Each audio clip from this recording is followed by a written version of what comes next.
नमस्कार बच्चों, आज मैं आपको फ्रांस के प्रशासनिक कानून और प्रशासकीय न्यायालय के बारे में चर्चा करूंगी। बच्चों, फ्रांस का संविधान जो है वो प्रशासनिक कानून और प्रशासनिक न्यायालय के लिए बहुत प्रसिद्ध है। जिस प्रकार से बच्चों ब्रिटिश शासन व्यवस्था कानून के शासन के सिद्धांत के नाम से प्रसिद्ध है, वैसे ही फ्रांसीसी शासन व्यवस्था जो है वो प्रशासकीय कानून के नाम से विख्यात है। प्रशासकीय कानून की यह प्रणाली यूरोपीय महाद्वीप के अधिकांश राज्यों में भी अंगीकृत की जा चुकी है, फ्रांस से इंस्पायर होने के बाद। अब मैं आपको प्रशासनिक कानून का जो ऐतिहासिक, या मैं ये कहूँगी कि फ्रांस में प्रशासनिक कानून का उद्भव जो हुआ था, उसका जो विकास हुआ था, उसका क्या इतिहास रहा है, इसके बारे में मैं आपसे चर्चा कर रही हूँ। बच्चों, प्रशासनिक कानून को डिफाइन करते हुए एक फ्रेंच अधिकारी ने कहा था कि प्रशासनिक कानून नियमों का वह समूह है जो सामान्य नागरिक के प्रति प्रशासकीय प्राधिकारी के संबंधों को विनियमित करता है। प्रशासनिक कानून का मतलब ये है कि प्रशासन को स्वयं अपने आचरणों का स्वच्छंद निर्णायक बनाना। बच्चों, फ्रांसीसी इतिहास जो है उसमें इसका उद्गम स्थल छिपा हुआ है कि फ्रांस का जो कानून है, प्रशासकीय कानून, किस प्रकार से उदित हुआ। बच्चों, 18वीं शताब्दी में राजकीय प्रशासन और न्यायालयों के बीच बार बार ऐसे विवाद उत्पन्न होते रहे हैं कि क्रांति के आगमन तक शासन को हानि पहुंचाने वाले न्यायालयों के हस्तक्षेप को शांति की दृष्टि से देखा जाने लग गया था। क्रांति काल में शक्तियों के पृथकीकरण सिद्धांत के प्रभाव में विभिन्न संविधानों ने कार्यपालिका और न्यायपालिका के कृत्यों को बिल्कुल पृथक कर दिया और न्यायालयों को ऐसा कोई भी कार्य करने का निषेध कर दिया गया जो कि कार्यपालिका क्षेत्र में हस्तक्षेप करता था। नेपोलियन ने भी इस अंतर को कायम रखा और इसके अलावा कुछ परिवर्तन के साथ वो आज भी विद्यमान है।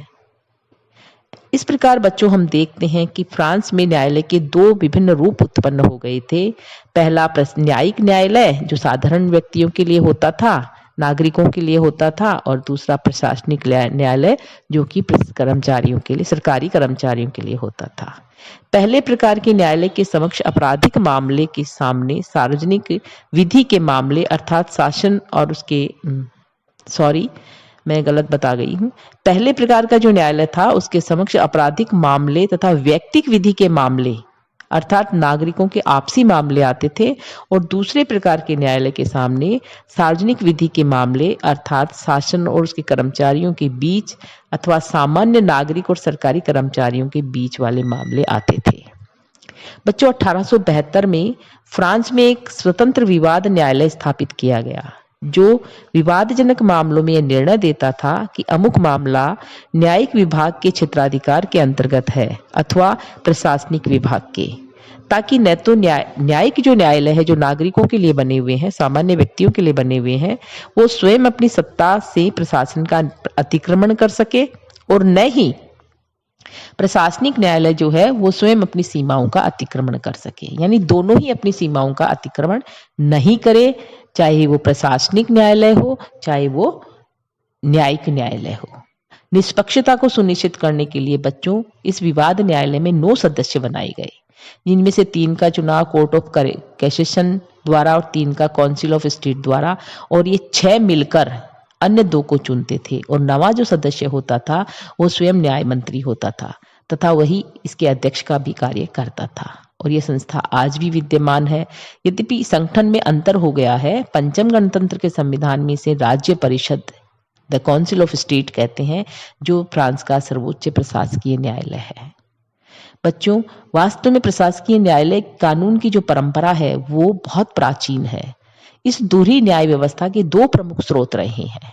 पहला तो रोम का एक वैधानिक दर्शन और दूसरा मॉन्टेस्क्यू का शक्ति पृथकीकरण का सिद्धांत। इसके अंतर्गत ये सर्वमान्य था कि समाज में व्यक्ति का स्थान गौण और राज्य प्रमुख होता है। राज्य साध्य है और व्यक्ति साधन है।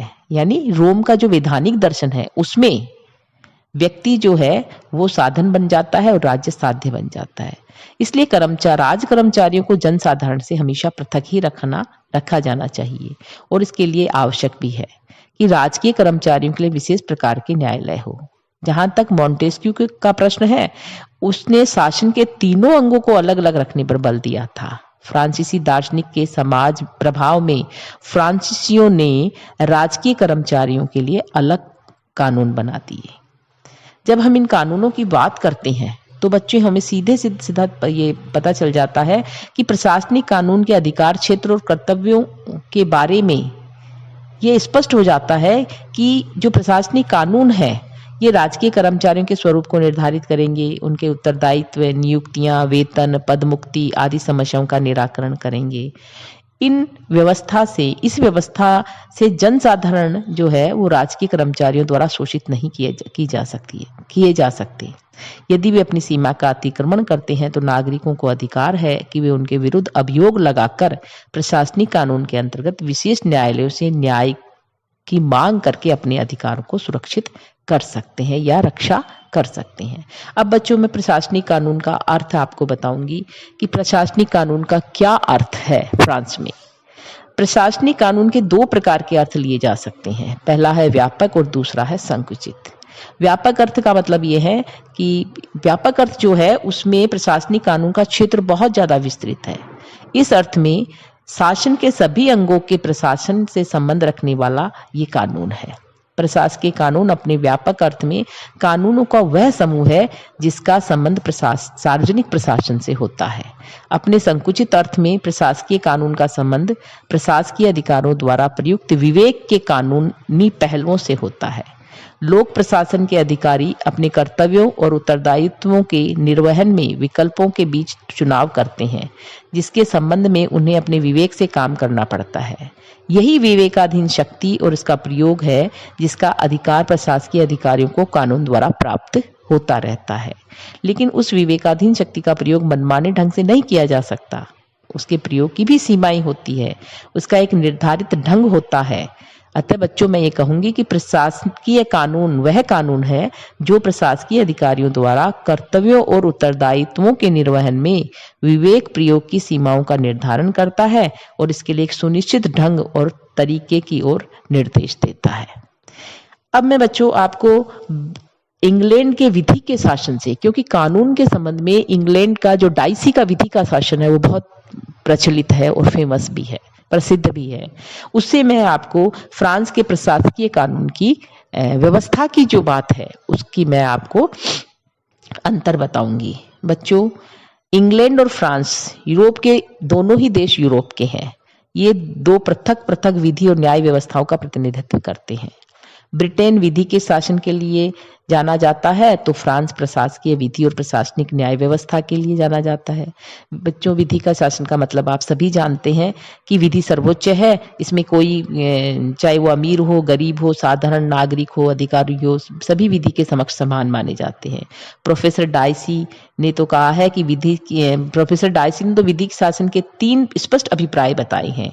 जैसे पहला है, किसी भी व्यक्ति को उस समय तक दंडित नहीं किया जा सकता जब तक साधारण न्यायालयों में साधारण कानूनी प्रक्रिया से उसके विरुद्ध कानून भंग करने का आरोप साबित नहीं हो जाए या प्रमाणित नहीं हो जाए। दूसरा, कानून के समक्ष सभी बराबर है, चाहे वह सामान्य नागरिक हो या बड़े से बड़ा अधिकारी हो। तीसरा, सभी के लिए एक ही प्रकार के कानून है और एक ही तरह के न्यायालय की व्यवस्था है।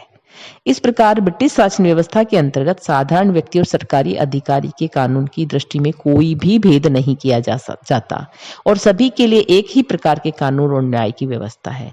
इसके विपरीत जब बच्चों हम फ्रांस की व्यवस्था देखते हैं तो ये ब्रिटिश व्यवस्था से बिल्कुल प्रतिकूल है, बिल्कुल अलग है। फ्रांस में सामान्य नागरिकों के बीच जो विवाद उत्पन्न होते हैं उनका निर्णय साधारण कानून के अधीन साधारण न्यायालय द्वारा किया जाता है। लेकिन यदि सरकारी अधिकारियों और साधारण नागरिकों के बीच कोई विवाद उत्पन्न हो जाता है तो यह निर्णय एक विशेष प्रकार के कानून, प्रशासकीय कानून के अनुसार प्रशासकीय न्यायालय द्वारा किया जाता है। इस प्रकार बच्चों, फ्रांस के कानून के समक्ष सभी नागरिकों को समान स्तर प्राप्त नहीं है।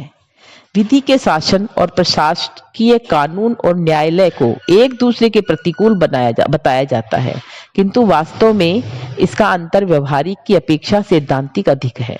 ब्रिटेन के अंतर्गत वर्तमान समय में विधि के शासन में भी अनेक अपवाद है। ब्रिटिश न्यायालयों में शासकों और कूटनीतिक प्रतिनिधियों को कुछ उन्मुक्तियां भी प्रदान की गई है। मतलब वहां विधि का शासन तो है, लेकिन कुछ लोगों को वहां पर भी इससे छूट दी गई है। तो बच्चों, इस प्रकार से फ्रांस का जो प्रशासनिक कानून है वो बहुत महत्वपूर्ण है और प्रशासनिक न्यायालय भी बहुत महत्वपूर्ण है, क्योंकि कर्मचारियों के लिए प्रशासनिक अलग से न्यायिक न्यायालयों के अलावा प्रशासनिक न्यायालयों की भी व्यवस्था है।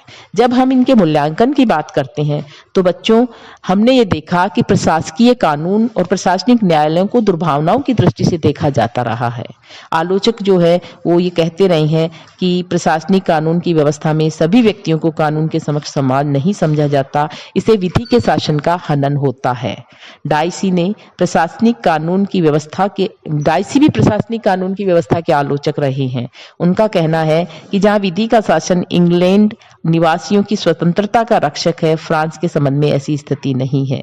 उनके अनुसार प्रशासकीय कानून और न्यायालय की व्यवस्था में यदि व्यक्तियों के अधिकार का बलिदान नहीं कर दिया जाता तो कम से कम उनके बलिदान की आशंका अवश्य बनी रहती है। लॉर्ड हेवार्ड का कहना है कि प्रशासकीय कानून जो है वो स्वेच्छाचारिता के नए साधन है। तो क्या प्रशासकीय अधिकारियों को इतनी शक्ति प्रदान करना उचित है? लेकिन बच्चों, डाइसी जो कि कानून के प्रेमी हैं, उन्होंने भी इस बात को स्वीकार किया है कि जो विवेक और स्वतंत्रताओं की सुविधाएं प्रशासनिक अधिकारियों को दी जाती है वे अनिवार्य भी हैं। इसका कारण है कि आज की अनेक नई व्यवस्थाओं को पूरा करने के लिए ये बहुत जरूरी हो गया है।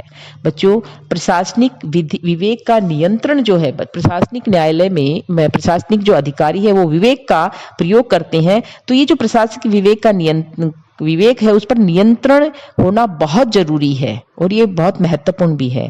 प्रशासकीय विवेक जो है व्यक्ति की स्वाधीनता और इसके हितों को अत्यधिक प्रभावित करता है। उसके विवेक का नियमन करने के लिए बच्चों प्रशासनिक कानून का होना भी अत्यंत आवश्यक है। धन्यवाद बच्चों।